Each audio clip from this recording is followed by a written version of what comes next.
In the winter of 1926, the creator of the world's most famous fictional detectives just drove her car to the edge of a chalk quarry in Surrey, abandoned it with her clothes still inside, and, well, she just vanished off the face of the earth. Yeah, it literally looked exactly like the opening chapter of one of her own murder mysteries. Right. It sparked the largest, most frantic manhunt in British history up to that point. Hmm.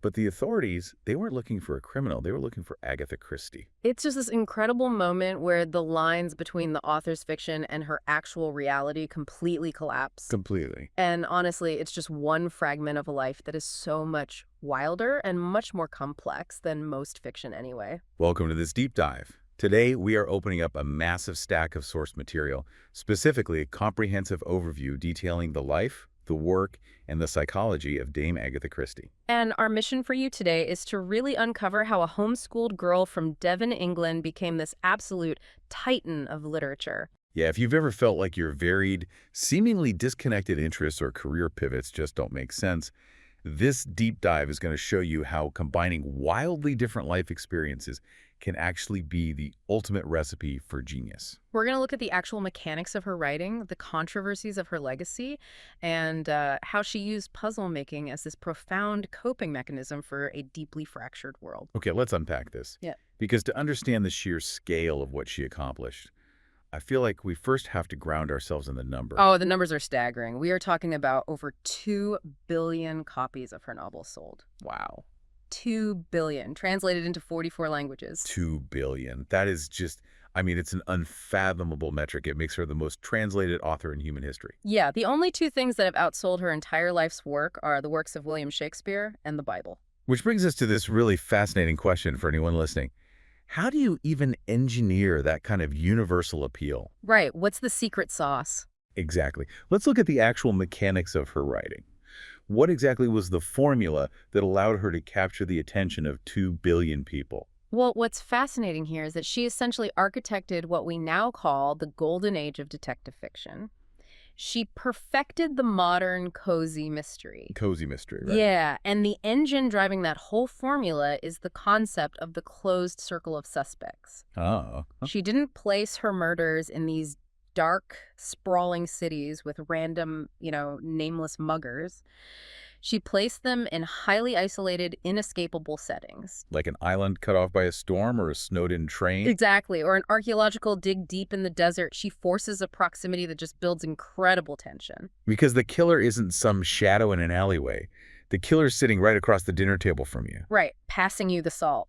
And to navigate these incredibly tense, claustrophobic rooms, she created two of the most iconic literary detectives ever. Hercule Poirot and Miss Marple. Yes. Poirot, the eccentric Belgian refugee with this absolute obsession with order and logic. And Miss Jane Marple, a genteel, elderly village spinster. And the sources point out this really great detail about Miss Marple. She was actually inspired by Christie's own step-grandmother. I love that detail. Yeah, a woman who apparently expected the absolute worst of human nature at all times and, well, was usually proven right. It's brilliant. She took that observant, highly cynical worldview from her own family and just turned it into a deductive superpower. But the real genius, I think, wasn't just the characters.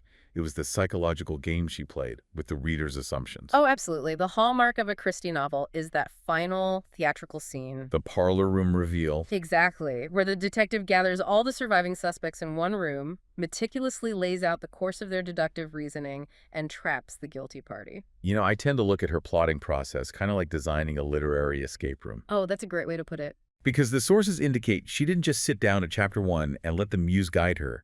She engineered the trap backward. Right, she worked in reverse. It's like building an escape room where you construct the final locked door first.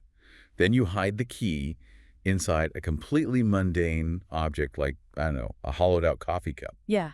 And finally, you build this elaborate room full of flashing lights and loud noises specifically designed to distract the person from ever looking at that cup. That is exactly how she did it. She would choose the least likely suspect, figure out the ending, and then systematically work backward to scatter mundane misdirections. Like a calendar or some wax flowers. Yes, and the mundane nature of those clues is really crucial. She Yeah. grounds this extraordinary act of murder in the very ordinary textures of daily life. which makes the puzzle feel accessible to anyone, right? Like you could solve it if you just paid attention. Exactly. But she also knew that readers were incredibly smart. Right, and that's my question. If she used this formula so often, the closed circle setup, the parlor room reveal, over 60 different novels, wouldn't readers eventually get bored? You would think so. I mean, we map patterns. Why wouldn't a reader just jump to the least likely suspect immediately and throw the book away? Well, what's fascinating here is she was acutely aware that alert readers were trying to game her system. She even openly mocked this tendency in the foreword of one of her books. Wait, really? She called them out? Yeah, she treated the relationship not as a performance, but as a psychological duel with the reader, and she knew exactly when to weaponize her own formula against them. By breaking her own rules. Completely. Consider her masterpiece. And then there were None, which by itself sold 100 million copies. 100 million. I know. And in that book, she abandons all of her own safety nets. She strips away the comforting presence of the detective entirely. Oh, wow. So there's no Poirot or Marple to walk in and fix everything. No one. It's just 10 people on an island, isolated from the world, being picked off one by one.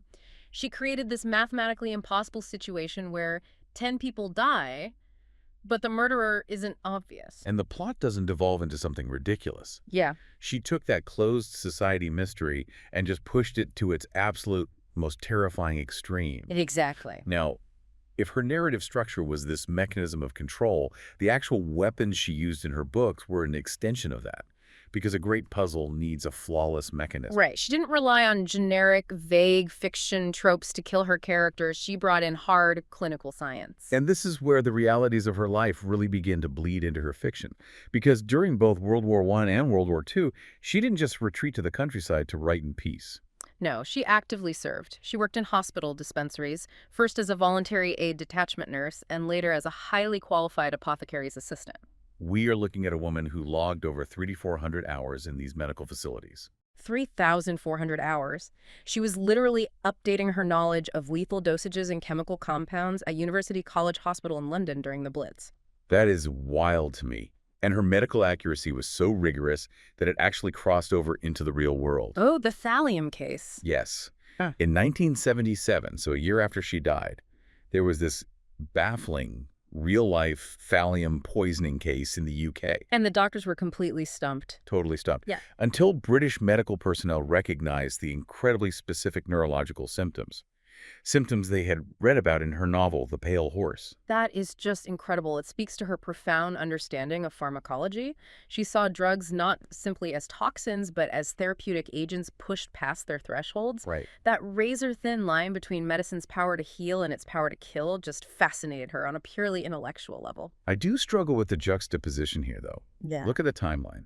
She is writing these intricately plotted, very quiet mysteries while treating mangled soldiers from the trenches. She is literally surrounded by the mechanized, explosive slaughter of the 20th century. So why lean into something as subtle and silent as poison?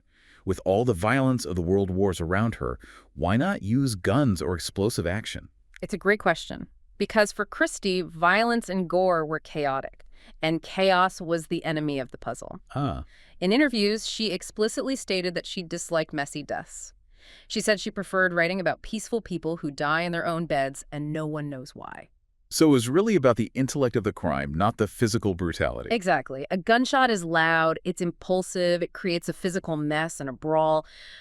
But poison requires meticulous premeditation. It requires an access and specialized knowledge. And a chilling level of intimacy with the victim. You literally have to hand them the cup.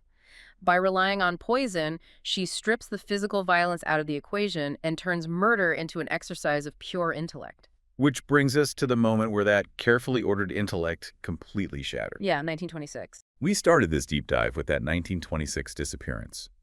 And it's the ultimate irony, isn't it? The master of fictional mysteries eventually becomes the center of a real-life unsolved mystery that just captivated the world. The timeline of late 1926 is just one of compounding psychological trauma for her. Yeah, the sources paint a really bleak picture. She was already in a deep depression following the death of her beloved mother, Clara. And right as she's navigating that intense grief, her husband, Archie Christie, asks for a divorce. Oof. Yeah. He reveals he has fallen in love with his mistress, a woman named Nancy Neal. And then things just escalate. Right. On December 3rd, they have a massive argument. Archie leaves to spend the weekend with friends, and later that night, Agatha abandons her car by the quarry and just vanishes. And the response from the public and the state was completely unprecedented. I mean, the Home Secretary is actively pressuring the police. Oh yeah, it was a national obsession. They organize a manhunt of 1,000 police officers and 15,000 volunteers just scouring the English countryside. They even had airplanes running aerial searches, which was practically unheard of then. And Sir Arthur Conan Doyle, the creator of Sherlock Holmes, he even takes one of Agatha's gloves to a spirit medium to try and locate her. I mean, that shows you the level of desperation. The entire world is paralyzed by this mystery. And then 11 days later, she is finally found at a hotel in Harrogate, Yorkshire, hundreds of miles away. She was safe, yes, but the circumstances of her discovery only deepened the mystery. Okay, here's where it gets really interesting, because this is the detail I cannot get past. When they find her at this hotel, they realize she had checked in under an alias. Right. The name she used, Tressa Neely, the surname of her husband's mistress. Yeah, that is the sticking point. Now, I have to push back on the official narrative here. Doctors examined her and diagnosed her with genuine amnesia and a dissociative fugue state, right? A profound psychological break brought on by trauma. That was the official medical consensus, yes. But wait, if she is in a genuine fugue state, where the mind builds a firewall to protect itself and wipes her memory, how is it neurologically possible that her subconscious just magically selects Tressa Neal as an alias? That's a fair question. That implies a level of calculated spite and awareness. It feels way too neat, like a plot device. What do the biographers actually say about this? Well, it is the single most debated event of her life. And the historical consensus actually fractures into 3 distinct theories, largely because trauma does not always manifest logically. Okay, what's the first theory? One school of thought, supported by her authorized biographer Janet Morgan, takes the medical diagnosis at face value, that she suffered a genuine dissociative fugue. So the compounded grief and betrayal caused her mind to literally fracture. Exactly. And under this theory, adopting the mistress's name wasn't a calculated jab, but a symptom of her fractured mind obsessing over the very source of her trauma. Ah, so like a psychological glitch, basically. What are the other theories? On the opposite end of the spectrum, author Jared Cade concluded it was a highly calculated stunt. A premeditated event designed specifically to embarrass her husband and disrupt his weekend with his mistress. Wow. But according to this theory, the public reaction simply spiraled into a media circus of such magnitude that she couldn't confess the truth without facing public ruin. I mean, with 15,000 volunteers looking for you, yeah, that's hard to walk back. And the third theory? Biographer Laura Thompson offers a middle ground. She suggests it was a nervous breakdown where Christie remained conscious of her actions and perhaps wandered in a daze, but was entirely stripped of her emotional control. And the ultimate twist is that Christie herself never gave us the final chapter. She omitted the entire incident from her autobiography. Totally scrubbed it? But what I find so compelling is how she reacted to the aftermath of this massive public scandal. Yeah. Think about your own life for a second. When things fall apart, when we experience public embarrassment or profound heartbreak, the natural human instinct is often to turtle up. Oh, absolutely. To shrink your world and hide. But Christie did the exact opposite. Instead of retreating, she radically expanded her horizons, literally unearthing new inspiration. She completely dismantled the stereotype of the delicate, stuffy English lady sipping tea in a parlor. She shattered it. I mean, if we rewind just slightly to 1922, before the divorce, she and Archie actually went on an around-the-world tour where they learned to surf. Yes, surfing. They surfed prone in South Africa, and then when they reached Hawaii, they were among the very first Britons to ever surf standing up on wooden boards. It's amazing. She even extended her trip just to practice catching waves. It really reveals a deeply adventurous physical spirit. And after the trauma of her divorce, she leaned into that adventurous spirit rather than retreating. By 1928, she packed her bags and took the Orient Express all the way to Baghdad. Taking a solo train ride across the globe in the 1920s, just a massive leap of faith. And it was on a subsequent trip to Iraq that she met Max Mallowan, an archaeologist who was 13 years her junior. Right. They fell in love, married, and for the rest of her life, she spent months out of every year living on remote archaeological excavations in places like Syria and Iraq. And she wasn't just a tourist observing from a tent, right? No, she was actively embedded in the work, meticulously cleaning ancient artifacts with her own face cream to preserve them. Face cream. That's so resourceful. Yeah, photographing the finds and even paying out of her own pocket to have a small writing room built at the expedition house at the Nimrud Dig. So she is out there in the oppressive heat, wiping thousands of years of dust off ancient pottery, and then just going back to her desk to meticulously plot the murder of some fictional aristocrat. Exactly. And if we connect this to the bigger picture, these travels weren't just vacations from her writing, they became the laboratory for it. The tactile, lived-in reality of her travels provided the authentic textures for some of her most celebrated novels. Oh, without a doubt. Books like Murder on the Orient Express, Death on the Nile, Murder in Mesopotamia, they aren't just fantasy settings drawn from a map. She lived them. She knew the exact smell of the dining car on the Orient Express. She understood the interpersonal friction and the specific rhythms of life on an isolated excavation site. She embedded her own sensory experiences directly into the architecture of her plots. Yes, she did. But, her vast world travels gave her incredible settings, but bringing those older texts into the present day requires acknowledging the era in which she wrote. Right. And as we discuss this, we're just impartially reporting what the sources provide. Exactly. It's a complex part of her historical record. The sources document that Christie's earlier works, particularly those published before 1945, contained ethnic and racial stereotypes. Okay. There were descriptions of characters, specifically Jewish and Italian characters, that utilized the prevailing prejudice tropes of that time period. And the sources note that there was pushback on this while she was still actively writing, right? Yes, there was. In 1947, the Anti-Defamation League in the United States actually sent an official letter of complaint to her American publishers regarding perceived anti-Semitism in her work. And how did they respond? Well, following that, Christie's British agent authorized the removal of certain offensive words in future U.S. printings. And this process of revising her text is something that actually continues today. Right.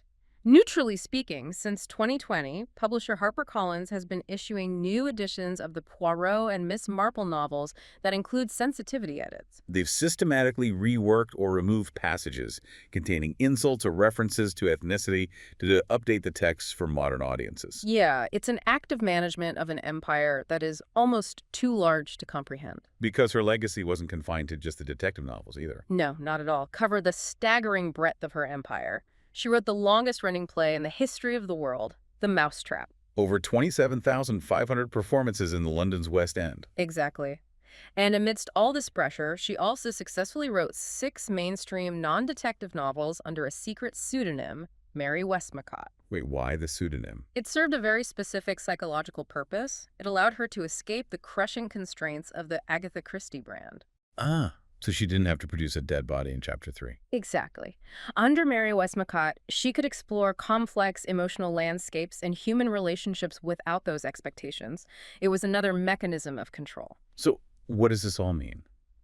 How did someone who explicitly described herself in interviews as a shy person, someone who actively hated loud noises, disliked crowds, and avoided public appearances, manage to build an entertainment empire of this magnitude? You find the answer by looking at the psychology of why we solve puzzles in the first place. Okay. Her obituary in the Times captured it perfectly. She wrote about and for people like herself. Think about the profound chaos of the world she lived in. Right, 2 global world wars. She survived the terrifying unpredictability of those wars. She endured a crushing, humiliating public divorce, the profound loss of her mother, and a media scandal that stripped away all her privacy. Reality for Christie was incredibly chaotic and fundamentally unfair. So the mystery genre became her antidote to that chaos. She tapped into an incredibly deep, universal human desire for logic, order, and justice. And the comfort of a resolved puzzle. Precisely. In a Christie novel, no matter how baffling the circumstances, no matter how brutal the crime or how isolated the setting, by the final chapter, order is always ruthlessly restored. The guilty are exposed, the innocent are exonerated. And the fractured world is made whole again. She didn't just write books. She provided her readers and herself with the comfort of certainty in a very uncertain world. Agatha Christie was a pharmacist mixing lethal compounds in the Blitz, a surfer riding wooden boards in Hawaii, a heartbroken wife fleeing into the night, and an amateur archaeologist unearthing ancient history in the desert. It really is the ultimate synthesis of lived experience into controlled art. To anyone listening, the takeaway is clear. No experience in your life is wasted if you find a way to channel it into your work. You can take the disparate, chaotic, and even painful fragments of your life and engineer them into something enduring. You can build your own order. But there is one final detail from our sources that beautifully encapsulates her need for ultimate control, and I want to leave you with it today to mull over. It's a great story. During the darkest, most uncertain days of World War II, Christie wrote the final novels for both of her famous detectives, Poirot's Curtain and Miss Marple's Sleeping Murder. But she didn't publish them. No. Instead, she sealed those completed manuscripts inside a heavy bank vault. She created them to act as a literal financial insurance policy for her husband and daughter. Retaining ultimate control over exactly how her greatest creations would meet their ends. Long after she could no longer write them herself. So I want you to think about this. If you had to lock one piece of your own life's work in a vault today to serve as your ultimate legacy and your insurance policy decades from now, What would it be? exactly, what would you lock in that vault?